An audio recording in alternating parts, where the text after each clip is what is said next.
Hello, friends, and we are going to take up a question which we have seen and we have written from different perspectives. And our goal is to understand and see what more we could have done within the given circumstances, that is, within the given time frame.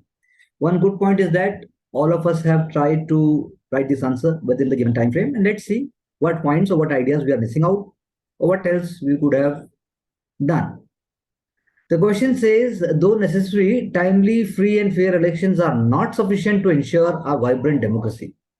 So it is a fair play of both English language and also the understanding of political discourse, or you can say the ideas behind constitution. It is simply saying that free and fair elections are very important, but more must be there to it, which may not be visible to our eyes directly. So, in our opinion, what are the essential requirements for a vibrant democracy? So, this is an open ended question. A lot can be written. Candidate must write with the mindset कि ज़्यादा लिख सकते हैं, इसमें बहुत सारा लिखा जा सकता है, जो बहुत ज़्यादा लिखेगा स्कोर नहीं आएगा. One must try to write less in such. Less, I mean to say, अगर 150 वर्ड्स में लिख रहे हैं तो we should try to write about 120 words only. Jargon के भी बहुत चांसेस हैं इसमें, तो कोशिश करनी है उन सब चीज़ों से बचा जाए और ज़्यादा डिस्कस नहीं करना है, बिकॉज ओपिनियन है. what in your opinion are the essential requirements? So the answer says that technical advancements, reducing criminalization, rationalizing electoral laws and strengthen election machinery.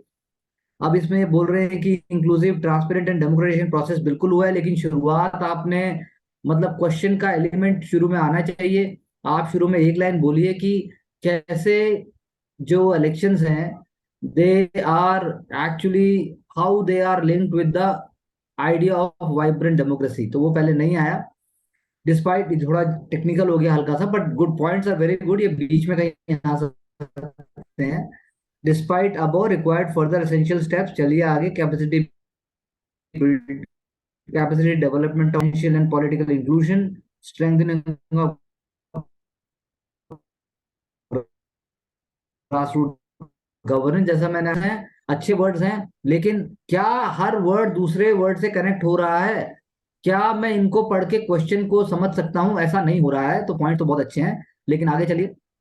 Priorities to vulnerables, definitely it's a very important point. Increase accessibility and accountability of administration. Even exam के अंदर हम कह सकते हैं जब मैं ऐसे 6 point बनाऊंगा तो मुझे 6 बार ऐसे बॉक्स बनाने का टाइम भी नहीं मिलेगा. तो इसका मतलब है कि फ्लो ऑफ थॉट्स डिफरेंट तरीके से और आना चाहिए. और ठीक है, पॉइंट सारे विजिबल हैं. It's a good way to write. Lot of points are there, but question demands, अगर मैं बोलूं तो मतलब हर पॉइंट का दूसरे पॉइंट से या कहीं पर कनेक्ट हो रहा है. बाकी अच्छा है, बहुत अच्छा अप्रोच है. और एसेंशियल फैक्टर्स में सबकी अपनी अपनी अपना तरीका है. उसमें आदमी कुछ कम को लेकर भी एक्सप्लेन कर सकते हैं. चलिए आगे.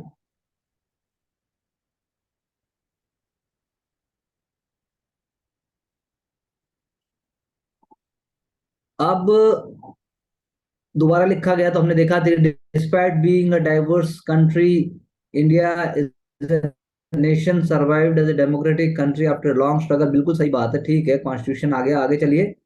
वाइब्रेंट डेमोक्रेसी चाहिए, लॉन्ग टर्म सस्टेनेंस चाहिए, फ्री एंड फेयर इलेक्शन. ठीक बात है. चलो कैसे? रिप्रेजेंटेशन एंड अकाउंटेबिलिटी, एजुकेशन, और उसके बाद promotion, citizen rights, principle of social secular Republic. ठीक बात है, कोशिश की. थोड़ा स्ट्रक्चर अच्छा है. पहले वाले क्वेश्चन में पॉइंट्स बहुत सारे थे, लेकिन यहाँ पर एक स्ट्रक्चर आ रहा है, मतलब कुछ कुछ बताने की कोशिश की जा रही है, समझ आ रहा है. और जैसे मैंने आपसे कहा, essential conditions are very much subject to debate. बहुत सारी हो सकती है, लेकिन उसके बाद भी जो कैंडिडेट कोर आइडियाज को सबसे पहले लिखेगा, फ्री एंड फेयर इलेक्शंस तो चाहिए, लेकिन उसके बाद और क्या चाहिए जो उसको और ज्यादा इंट्रेंच करता है उस बात को. ऐसा अगर आप सोच के लिखते हैं तो फिर I think you will be on a different league. चलिए आगे. दो नेसेसरी. चलिए आगे आगे. Vibrant democracy implies fulfillment of rational needs and local to higher level in systemic and inclusive manner. Socio economic and political stability. ठीक बात है. चलिए. Ensure rule by people. Okay. Availability and accessibility, limited opportunities, matching skills, labour force is vital. आगे चलिए. Equitable distribution of wealth. ठीक बात है. चलो ठीक है, बात सही है, अच्छे पॉइंट्स हैं। चलिए आगे, periodic local elections at grass root level, free and fair elections West Bengal, internal security and stability. चलिए, right to dissent must be balance with sedition to respect. आप सभी कुछ ले आए, अच्छी बात है। Efficiency of function of parliament and the state, ठीक बात है, ऊपर वाले पॉइंट्स की तरह है, अच्छी बात है। आगे चलिए, therefore until the minority will not feel part, अब ये ज्यादा हो गया, दिस इज आई थिंक, मतलब ऐसा नहीं लिख सकते हम कि माइनॉरिटी पार्ट लिए, तो मतलब एक न्यूज़पेपर का एडिटोरियल के जैसा हो गया, हिंदू हो गया ये, तो ये नहीं चाहिए था कम से कम।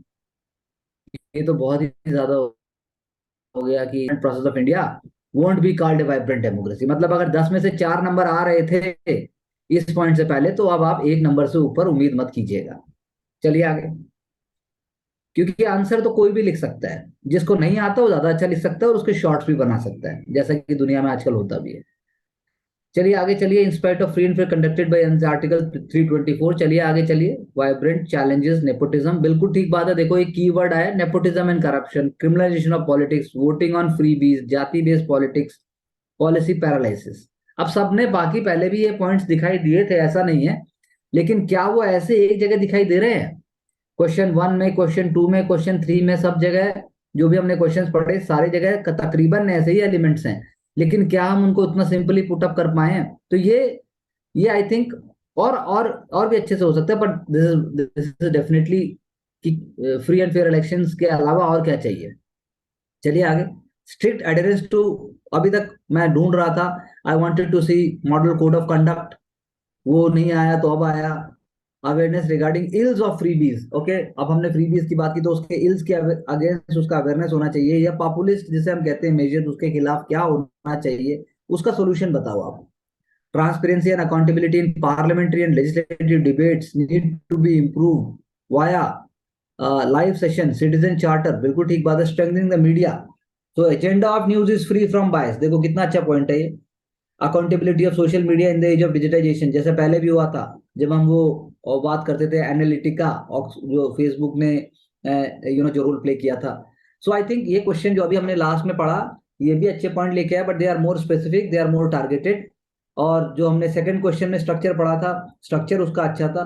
थर्ड वाले क्वेश्चन में पॉइंट्स अच्छे थे, फर्स्ट वाले क्वेश्चन में बहुत सारे पॉइंट्स थे लेकिन वो कनेक्टेड नहीं थे, ऐसा हम देख सकते हैं। चलिए नीचे आइए अभी, तो एसेन okay, essence of democracy itself is implicit in its definition, ठीक बात है। पीपल हो गया, सिटीजन हो गया, अब ये नैरेटिव ज्यादा हो गया, तो अब हम क्वेश्चन पूछ रहे हैं, अच्छी बात है, लेकिन क्या आप इतने कम टाइम में जब वहां पर आंसर लिखेंगे, सेकंड पैराग्राफ से आंसर आना शुरू हो जाना चाहिए।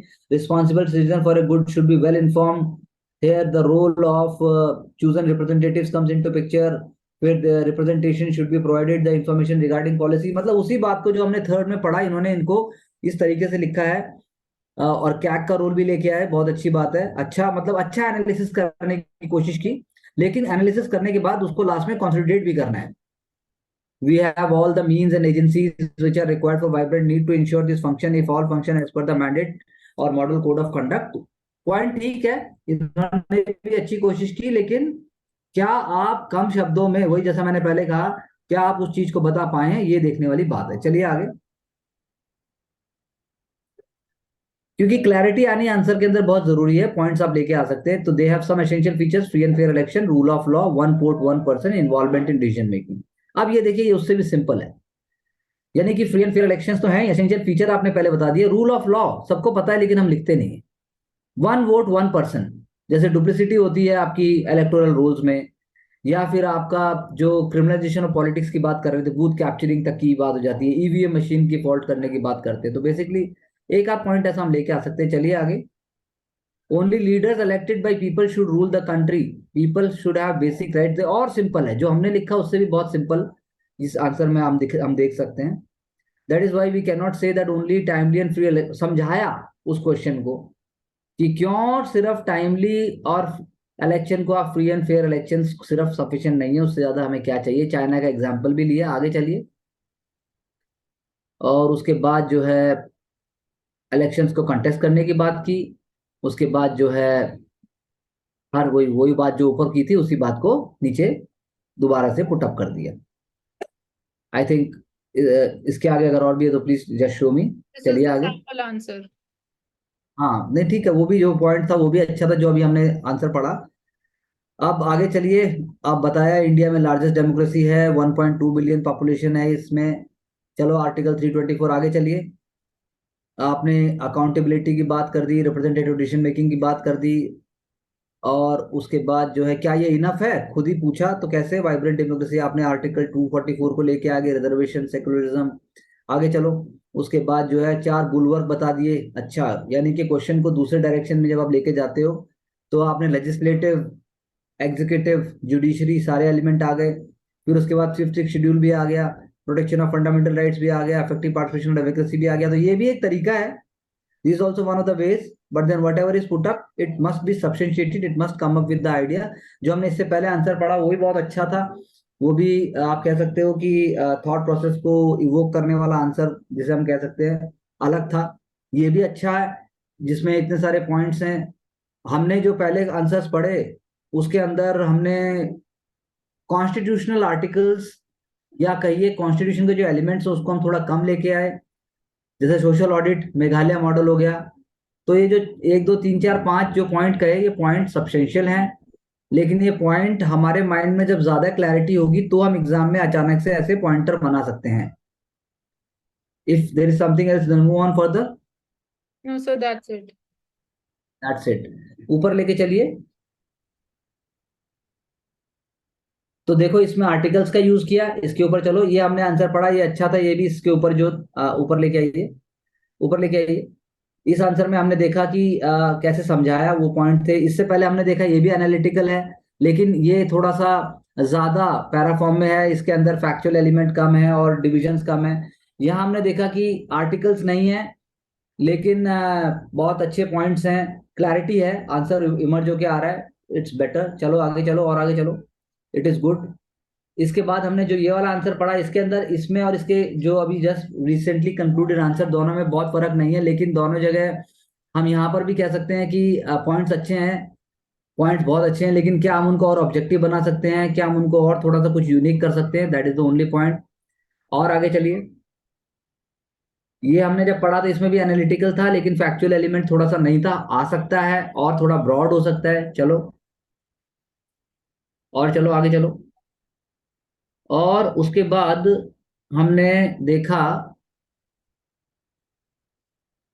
ये इस क्वेश्चन में हमने देखा कि ये भी बहुत अच्छे पॉइंट्स हैं, लेकिन क्या ये पॉइंट्स एक दूसरे पॉइंट से कनेक्ट कर रहे हैं। जैसे लास्ट क्वेश्चन जब हमने डिस्कस किया, which you are taking as a model question, उसके अंदर अगर कॉन्स्टिट्यूशन को लिया है तो कॉन्स्टिट्यूशन के अंदर भी अलग अलग एलिमेंट्स दिख रहे हैं। It is seemingly like a one fruit having different elements of it.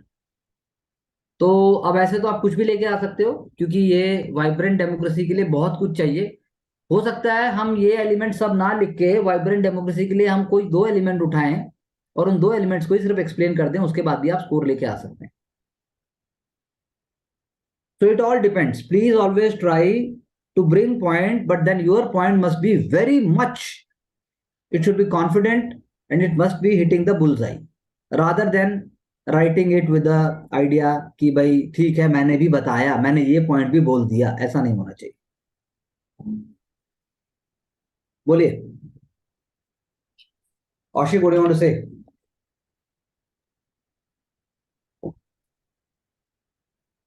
So I want to say that I have to bring more constitutional values and constitutional article in my answer. Apart from things I have brought अगर about ऐसा, key. if the question is demanding like this, if the question is demanding like this, then you should be bringing. अगर अगला हम कोई question या if other thing is being there, then please substitute question with something else. Yes. Yeah. So जो मेरे last बोलो। हाँ बोलो बोलो आशिक, यस प्लीज। अच्छा, जो लास्ट वाले जो आंसर था, पता नहीं किसका था सर, वो लास्ट वाला जस्ट मॉडर्न आंसर पहले वाला, तो दैट वाज वेरी, मतलब प्रैक्टिकल, और उसमें चाइना से जो एक्सप्लेन किया ना, तो वो मुझे अच्छा लगा। एग्जाम्पल वो यूनिक था। मेरा मुझे वजह क्या था कि वो एक जो इंग्लिश में पढ़ते हैं वो सब पॉइंट्स था, हाँ तो बिल्कुल सही। अपना एक यूनिकनेस जो था वो उसमें था, तो वो ला देते तो एक अच्छा। हाँ सब वेरी गुड। ऑब्जेक्टिव, बिल्कुल ऑब्जेक्टिव और सिंपल लैंग्वेज, एकदम सिंपल होनी चाहिए, बट उस लैंग्वेज में फिर कीवर्ड्स भी वहीं बीच बीच में आ जाने चाहिए। और मतलब हमेशा ये फिर अप्रोच नहीं होनी चाहिए कि पॉइंट बिल्कुल फॉर्मेट आने करना स्टार्ट कर दो डायरेक्टली। तो जैसे आपने बोला कि और कैसे उसको इनोवेटिव कर सकते हैं। कोई फॉर्मेट नहीं, कोई And- फॉर्मेट नहीं होता, बस बात कन्वे होनी चाहिए। अब आप पॉइंट सोच के पॉइंट्स बना रहे, नंबर नहीं आएंगे। हाँ जी। ये कोई प्रेजेंटेशन नहीं है, ये आपको जैसे मैं पढ़ रहा हूं, दो necessary timely, free and fair elections are not sufficient to ensure vibrant democracy. In your opinion, what are the essential requirements of a vibrant democracy? तो मैं वही रूल ऑफ लॉ पे लिखूंगा 2 पॉइंट। दूसरा मैं तो लिखूंगा पॉवर्टी और जो इग्नोरेंस और पॉवर्टी और प्राइमरी बेसिक हेल्थ केयर और एजुकेशन। जिसके पास वही नहीं होगी तो वोट डालने में भी इंटरेस्टेड क्यों होगा ठीक से? वो वोट भी वो डालेगा जब उसको बोला जाएगा तेरे को घर दे देंगे मना के, मुझे वोट दे देगा वो। तो फ्रीबीज कल्चर तो आता वहीं से है, मैं वो एलिमेंट लेके आऊंगा। मुझे फ्रीबी की जरूरत क्यों पड़ेगी? A society having more justice is having less charity.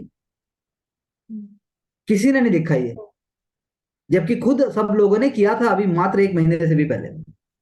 इससे पता लगता है कि एग्जाम से कितना दूर है।